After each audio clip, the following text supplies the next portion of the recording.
Selamat malam, salam, assalamualaikum warahmatullahi wabarakatuh. Saudara-saudara yang dikasihi Tuhan dimanapun Anda berada, jumpa lagi dengan saya Muhammad Kace. Dalam kesempatan ini saya ingin menyampaikan bahwa kenapa saya menolak sholat. Alasan yang pertama, sebagaimana dikatakan surat 107 Al-Ma'un ayat yang keempat, boleh tampilkan ayatnya. Nah, ini dia. Saya akan membacakannya. Tapi terlebih dulu saya akan membacakan dari awal. Bismillahirrahmanirrahim. Ara'aital ladzi yukadzibu bid-dini fadzalikal ladzi yad'ul yatim wa la yahuddu 'ala ta'amil miskin fawailul lil musallin alladzina hum an salatihim sahun. Yang artinya, lihatlah orang-orang yang mendustakan agama, yang mengatasnamakan agama untuk kepentingan politiknya, yang mengatasnamakan anak yatim untuk mencari kehidupannya, untuk mencari kekayaannya, yang tidak memperdulikan anak yatim, yang menghardik makanan anak yatim. Maka kecelakaanlah bagi orang-orang yang sholat. Justru dalam hal inilah orang sholat itu ganjar dengan kecelakaan. Yang sholat seperti apa? Alladzina hum an sholatihim syahun. Mereka itu yang sholatnya itu lalai. Apa itu lalai? Lalai itu adalah tidak paham apa yang dibaca pada waktu sholat. Itulah orang sholat lalai.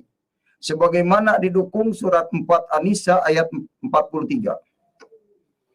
Sebagaimana didukung surat 4 An-Nisa ayat 43. Surat 4 An-Nisa ayat 43. Itulah yang menjelaskan tentang orang sholatnya lalai. Sholat yang harus mengerti, bukan hanya dibaca. Nah, begini bunyinya. Ya ayyuhalladzina amanu la taqrabu sholata wa antum sukara hatta ta'lamu ma taqulun. Udah sampai di situ aja. Karena ayat yang lainnya berbeda cerita. Yang artinya, hei orang-orang yang beriman, janganlah kamu dekati sholat seperti orang mabuk, sehingga kamu mengerti apa yang kamu katakan. Tuh, inilah yang disebut sholat lalai, yaitu orang sholat seperti orang mabuk. Berkata-kata tadi, tapi tidak mengerti apa yang dia katakan. Nah, itu yang disebut sholat mabuk. Baik itu mabuk bahasa Arab, baik itu mabuk agama, ya, yang tergila-gila dengan agama. Jadi yang akan celaka itu orang sholat. Itulah saya meninggalkan sholat karena saya takut dengan api neraka, takut celaka. Makanya orang sholat itu akan celaka menurut Al-Quran. Itulah sebabnya saya menjawab kenapa saya menolak sholat.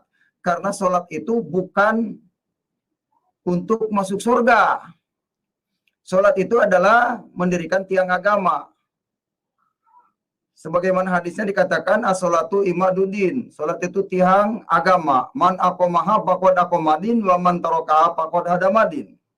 Siapa mendirikan sholat, mendirikan agamanya, dan siapa yang meninggalkan sholat, merobohkan agamanya. Sholat itu tidak ada ayatnya orang sholat akan masuk.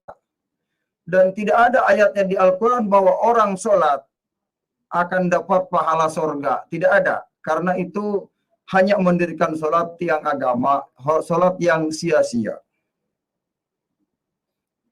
Atau memang itu sholat hanya rubu-rubukan, ikut-ikutan, sholat yang menghadap ke kiblat, menghadapnya ke batu Hajar Aswad.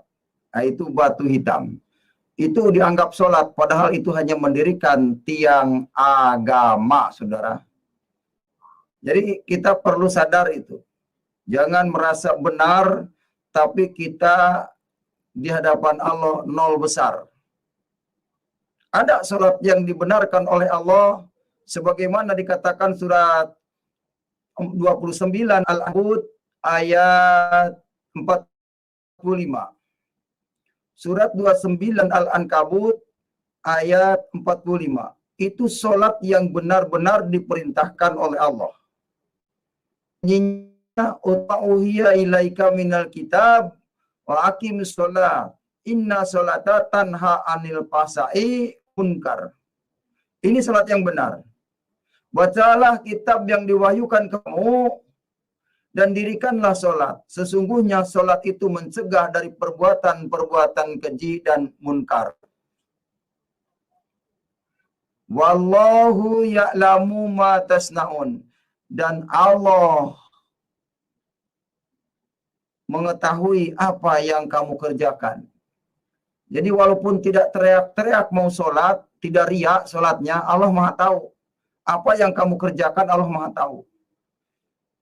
Jadi saya harap bangsa Indonesia ini mengikuti solat yang benar di hadapan Allah sesuai Al-Quran. Bukan benar menurut agama. Kalau orang solat benar menurut agama, maka fawailul lil musholin, akan kecelakaan bagi orang yang solat.